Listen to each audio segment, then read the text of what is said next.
characters. He was working on characters when he came on island. Do you remember those boxes of character cards that we had? Whatever happened to mine? I lost it. It's not in my footlocker. Those wooden boxes with that big slide-up panel in the front. And were they different colors? He carried a big stack of those around with him, practicing his characters he was studying. Brent Nelson. And, I'm not buying the whole nice guy thing anymore. I think that was just his way of dominating me. That's right. When I would get mad at him for something and he would say, you're absolutely right, Elder Meacham. I need to take stock of myself again and figure out how I can do better and be more like you. Now, what can you say about somebody who comes back at you like that, Clearly, there is an agenda. There's an agenda with Brent Nelson, head of the engineering department at BYU. And, but, I knew him when? Way back in Elon, when he was just Elder Nelson. And it's not like we're going to hear much about someone named Elder Nelson anymore. Ha! That's for sure. Another guy who clearly wasn't going to be able to make anything of himself. There we were. And if Crosby and Meacham, if it had been the Crosby and Meacham show, this kind of became Mutt and Jeff. We would show up, everybody would assume, of course, Brent Nelson's the senior companion. He has to be. Listen to him speak. Yeah, the little guy next to him has a good accent, but he seems to be repeating the same things over and over again. So, yes, the Mutt and Jeff show, which, and he was, Brent was so easygoing that as I tried to, I thought I was breaking the news to him that, look, the Lord has seen fit to give you a baptism of fire by bringing you on island in a place that has more feral dogs than it does potential investigators. And he would, of course, he would totally glass half full kind of person. Well then, we'll just have to talk to them about something else first. Oh, sure, yeah, sure, I think. Talk to them about something else, like I know how to talk about anything that doesn't have to do with being a missionary. Fine.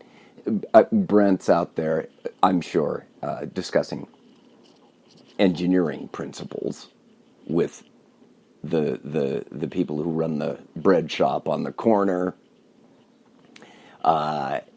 working with the kids on their Juin Fu Hao, teaching them, not them teaching him. I exaggerate a bit, but only a bit. That guy, Brent Nelson. And there I stayed in Elon with him for another 2 months. Another 2 months there with Brent Nelson. Now, the stories with him are, they don't stick out because, again, this was probably the most productive time of my mission. I was too afraid of him physically and spiritually to just goof off. He'd report me to the mission office, I was sure. So he was just such an impressive person that you you didn't want to waste his time. So there we were, 2 months. But I do have one story that needs to be shared regarding Brent Nelson, vivid, and something you might have experienced once or twice in your own way, and it was this. I call it the Great Badu Train Exit. Because the district, we got on a train, probably came up for a zone conference in Geelong maybe, or a mission conference. But you remember as you approached Taipei, there you were, and probably still are, those little cities, Qidu, Badu, and I think there is a Liudu. I don't know if it goes lower or higher than that, but they named the little stops, the little towns out there, numerically. And we were coming in toward the city, and we had to connect in Badu, which was counterintuitive, atypical. I'm not sure why we were doing that, but we weren't riding the train we were on all the way into the city, or all the way to Geelong.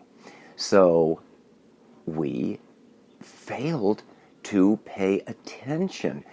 I remember it was all 6 of us, Sister Plant and her companion, oh definitely, and Kelly Judy, and I think it was Robin Dunn, and the elders from Suau. There we are on the train, and we'd been on the train for 20 minutes or 30 minutes or so, as coming up out of Elam. And we were, as we would go through the stops, we would either talk to each other, or who knows, somebody was train tracting, or we were preparing for whatever was going to happen up at the zone conference, when somebody yelled out, probably Elder Bagley, the old head from Suau, "Hey, this is our stop. This is our stop. This is Badu. We have to get off here." And everybody's head snapped up from whatever they were doing, and we immediately started to gather our stuff, reach for our P-bows. It was it warm then? I don't know, but we were gathering up everything we had, and the train started to move. The stop, it had come to a stop without us paying attention. While we were sitting there, minding our own business, someone looked up at the sign, "Hey, this is our stop, people." And by the time we were gathering our stuff up, the train was moving. And I think Robin Dunn and Kelly Judy stepped off the train quite easily onto the platform because it wasn't moving very fast. But you had to run for the doors. You know, the doors were at the ends of the cars, of course, and that took up some time. I remember having to jump and thinking, okay, get your feet going or you'll fall. It was moving fast enough then that I jumped off and ran a few steps, turned around to see one of the Suau elders jumping off. And then I distinctly remember it was either Kelly Judy or it was probably both of them, Kelly and Robin. They realized, wow, hey, the train is now moving. We are not all off of it. And of course, as a missionary, you don't want to split up the companionships. You don't want to just let the train go. Who knows how long it might take you to find someone back in a day where a phone call was a complicated luxury. So there was an urgency. So Kelly and Robin turned around, and Peggy Plant tossed her P-bow just onto the platform. I remember, no luggage. Tossed it onto the platform and jumped quite literally into the arms of the elders. And I remember thinking quite gracefully they were able to catch her. She stumbled, ran a few steps, but one of the elders helped her up. Yay, good. And her companion must have already been off the train with me, which we started instantly. Head count, who's not off the train? Guess who's not off the train? Elder Nelson. Elder Nelson, who, he was working through another couple dozen of the cards there, not wrapped up in his own intellectual pursuits. Before having to gather things up, he's the only one left on the train, and now the train is moving. The train is moving as fast as you can run, if not a little bit faster, and it's gaining, Steve. And it's leaving the platform there. All this is happening in a millionth of a second. Now, people on the platform have realized what's happening. Oh, look, it's a flock of panic-stricken Adogas, male and female, trying to exit the train. And one of them is still there. He's going to be lost like a duckling. And so the Chinese, in that way that only the Chinese can do, you'll remember this, they could roust people. Hey, something's happening here, and we've got to help. I remember seeing that many times with an accident in the street. People were quick to gather up and physically help. So a small group, 2 or 3 people, inspired probably by Kelly Judy and his companion, receiving Sister Plant as she gracefully stepped like Ginger Rogers off the train onto the platform. Inspired by that, they lined up or grouped up right at the end of the platform, because by this time, Elder Nelson is leaning out the car, leaning out the door of the car, his hair flapping in the breeze. He's moving so fast. We all realize, he's got to jump now, or there will be no platform left for him to jump on. He jumps.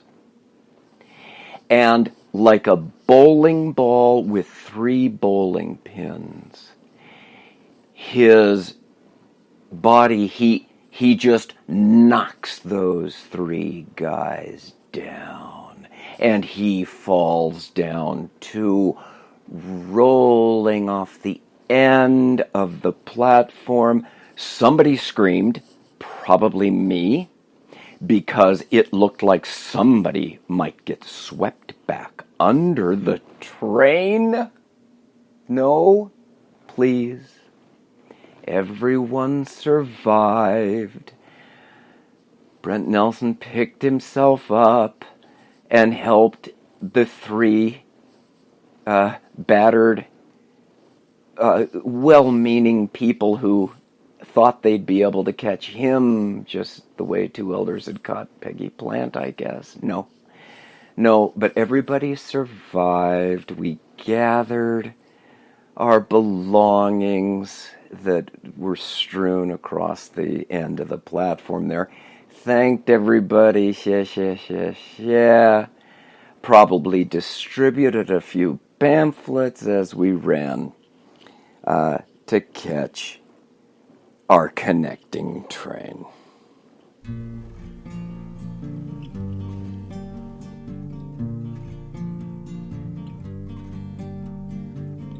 Where have all the flowers gone? Long time passing. Where have all the flowers gone? Long time ago. Where have all the flowers gone? Young girls have picked them, every one. Oh, when will they ever learn? Oh, when will they ever learn?